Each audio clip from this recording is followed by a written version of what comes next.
నమస్కారం.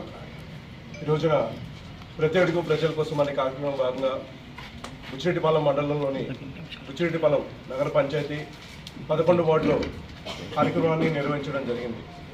ఈ రోజున 103వ రోజు ఏ ఇంటికి వెళ్ళినా కూడా ప్రజలు వాళ్ళ ఇంటి బిడ్డలాగా ఆహ్వానిస్తూ వాళ్ళందరూ ఒక భరోసా కల్పిస్తూ రేపు రాబోయే ఎలక్షన్లో తెలుగుదేశం పార్టీ అభ్యర్థిగా నేను గెలిపిస్తాము, ఖచ్చితంగా నేను శాసనసభకు పంపిస్తాము, ఇక్కడ మేము ఎన్నో సమస్యలు పడుతున్నాము, లోకల్గా ఒక మెయిన్గా ఈ బజార్ వీధిలో తిరుగుతున్నప్పుడు వాళ్ళు చెప్పింది ఏంటంటే వర్షం పడితే చిన్న వర్షం పడినా రోడ్డు మీద అంతా కూడా నీళ్లు నిలిచిపోయి నడవలేని పరిస్థితి. అలానే ఎంతోమంది నాయకుల దృష్టికి తీసుకెళ్ళాము, అని ఎవరు కూడా పరిష్కరించలేదు.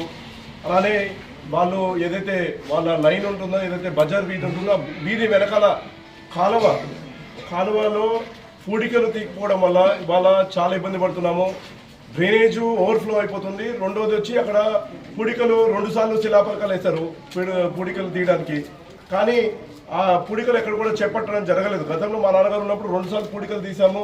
అవి ఫ్లో డ్రైనేజ్ వాటర్ అంతా కూడా ఫ్లో అయ్యి మెయిన్ కాలువలో కలవడానికి అవసరమైన అన్ని కూడా చేయడం జరిగింది. అయితే ప్రసన్న కుమార్ రెడ్డి గారు ఎమ్మెల్యే అయిన తర్వాత, అలానే నగర పంచాయతీ ఫామ్ అయిన తర్వాత ఏవి కూడా కాలువ పూడికలు చేపట్టడం జరగలేదు. మొత్తం ప్లాస్టిక్ గార్బేజ్ అంతతో నిండిపోయి అవన్నీ కూడా డ్రైనేజ్ వాటర్ ఫ్లో కాకుండా ఇవాళ అక్కడ నిలిచిపోవడం వల్ల దోమలన్నీ కూడా బాగా పెరిగిపోయి ఆ చుట్టుపక్కల ప్రజలందరూ కూడా బాగా ఇబ్బంది పడుతున్నారు. రాత్రి అయితే వాళ్ళ ఇల్లులోకి వాసన, అలానే ఈ దోమలన్నీ వచ్చేస్తున్నాయి. మా పిల్లలకి చాలా మందికి జ్వరాలు, అలానే డెంగ్యూ వ్యాధులు, మలేరియా ఇలాంటి జబ్బులు వస్తున్నాయని చెప్పి అందరూ కూడా చెప్పడం జరిగింది. వీటినన్నింటినీ అధికార పార్టీ దృష్టికి కూడా తీసుకెళ్లాము. అయినా కూడా వాళ్ళలో ఎటువంటి చలనం లేదు, ఎటువంటి దాని మీద యాక్టివిటీ చెప్పట్లేదు. మేము శిలాపలకాలు పెడితే అబ్బా సంతోషించాము, మేము ఇవన్నీ కూడా చేపడుతున్నారు, త్వరలో ఇవన్నీ కూడా మోక్షకు గురవుతాయి, ఇవన్నీ కాలువలు అన్నీ కూడా పూడికలు అవుతాయి అని చెప్పి అనుకున్నాం. కానీ ఇప్పటి వరకు చిన్న యాక్టివిటీ కూడా అక్కడ చేపట్టలేదని చెప్పి అన్నారు. ఖచ్చితంగా వాళ్ళందరూ కూడా మాట ఇవ్వడం జరిగింది. రేపు రాగానే ఈ డ్రైనేజ్ వాటర్ ఏదైతే వాటర్ నిలిచిపోతుందో, రెయిన్ వాటర్ నిలిచిపోయిందో, ఆ వాటర్ని డ్రైనేజ్ సిస్టమ్లో కలిసే విధంగా మనం ఖచ్చితంగా ప్లాన్ చేద్దామని. అలానే బ్యాక్ సైడ్ ఏదైతే ఉందో గతంలో మా నాన్నగారు ఉన్నప్పుడు 2 సార్లు ఆ పూడికలు చేపట్టాము. అలానే రేపు రాబోయే రోజుల్లో కూడా ఫ్లో అయ్యేటట్టు అవసరమైన విధానంలో ఎన్నిసార్లు అవసరమైతే అన్నిసార్లు కూడా ఆ పూడికలు అన్ని కూడా చేపట్టి ఇవన్నీ కూడా చేపట్టే ఆస్కారం ఖచ్చితంగా చేస్తాము. ఇవాళ ప్రసన్న కుమార్ రెడ్డి గారు చాలా హడావిడి పడుతున్నారు, ఎందుకో తెలియట్లేదు. కానీ శిలాపలకాల మీద శిలాపలకాలు పని ఒకటి కూడా ముందుకు సాగట్లేదు. కానీ శిలాపలకాలు మాత్రం రోజు ఓపెన్ చేస్తాడు. నిన్నేమో 5-6 శిలాపలకాలు ఓపెన్ చేశారంటే అక్కడ మండలానికి వెళ్తున్నాడు, ఈ మండలం వస్తున్నాడు, ఎక్కడెక్కడ పరిగెత్తుతున్నాడు, ఎందుకు అర్థం కావట్లేదు. అంటే శిలాపలకాలు వేసేస్తే పని అయిపోయినట్టు కాదు.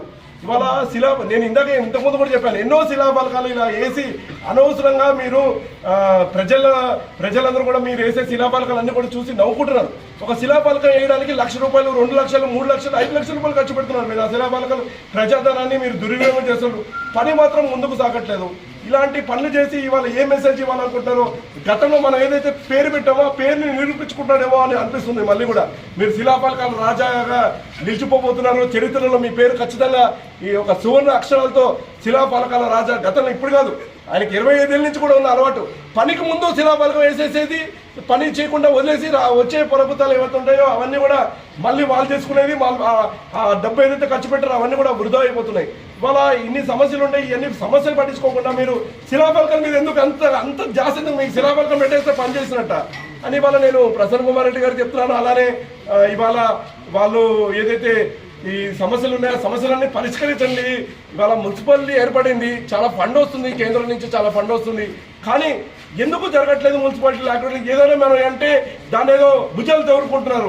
మేము మీకు సమస్యలు మీ దృష్టికి తీసుకొస్తున్నాం, ఇవి ఇప్పటికైనా పరిష్కరించండి. మీకు మిగిలిపోయింది 20 రోజులు, ఇవి ఇప్పటికైనా పరిష్కరించుకొని కొన్ని ఓట్లైనా సంపాదించండి. ఇందాక సూరా శ్రీనివాస్ రెడ్డి గారు, అలానే ఇక్కడ అన్న నాయకులు చెప్పినట్టు, మన ఎంఈ శేష గారు చెప్పినట్టు కొన్ని ఓట్లైనా సంపాదించండి మీరు బుచ్చిరెడ్డిపాలెం నగర పంచాయతీ నుంచి. ఇవాళ మీరు కేవలం శిలాపలకాలు పెట్టుకోసం వెళ్ళిపోతే అవి దేనికి పనికిరావు, ప్రజాధనాన్ని వేస్ట్ చేయడం తప్ప దేనికి పనికి రాకుండా మిగిలిపోతున్నాయి. అలానే ఇక్కడ ఉన్న ఇంకా ఈ సమస్య, ఇది కేవలం ఈ వార్డు సమస్య, ఇంకా ఇతర వార్డులో చాలా మిగిలిపోతున్నాయి. డెఫినెట్ గా నాకైతే ప్రజలు చెప్పిన ప్రతి సమస్యని రేపు తెలుగుదేశం పార్టీ వచ్చిన తర్వాత అన్ని కూడా పరిష్కరిస్తాము. నా ఏకైక లక్ష్యం తెలుగుదేశం పార్టీ జెండాని కోవుని చూపులు ఎగిరేసి ముఖ్యమంత్రిగా నారా చంద్రబాబు గారు చేసుకునే లక్ష్యంగా ముందుకు సాగుతాం. నా చర్యలు అడుగులు అన్ని కూడా ముందుకు అవుతాయి. ప్రతిపక్ష నేతలు కానివ్వండి, అలానే వాళ్ళనే మాటలన్నింటికి మనం మాకు వాళ్ళకి సమాధానం చెప్పే అంత సమయం కూడా మాకు లేదు. ప్రజల్లోకి వెళ్ళాలి, ప్రజల్లో మమ్మకి ఇవ్వాలి. వాళ్ళ ఇంటి బిడ్డలాగా నన్ను ఆహ్వానిస్తాడు, ఏదైతే నమ్మకంతో నన్ను ఇంటి బిడ్డగా ఆహ్వానిస్తాడో వాళ్ళందరి నమ్మకం ఉమ్ము చేయకుండా వాళ్ళ నా మీద నమ్మకంతో రేపు నన్ను గెలిపించబోతున్నారు. కాబట్టి ఖచ్చితంగా వాళ్ళ సమస్యల పరిష్కారం వాళ్ళ ఇంటి బిడ్డలాగా చేస్తానని చెప్పి వాళ్ళ ప్రజలందరూ కూడా హామీ ఇస్తూ ఈ రోజున ఈ ప్రెస్ మీట్కి వచ్చిన మీడియా సోదరులందరికీ, అలానే ఇక్కడ ఉన్న మండల నాయకత్వానికి, ఇతర గ్రామాల నుంచి మద్దతు తెలియడానికి వచ్చిన ప్రతి ఒక్కరు కూడా పేరు పేరున వాళ్ళందరికీ ధన్యవాదాలు తెలియజేసుకుంటూ సెలవు తీసుకుంటాం.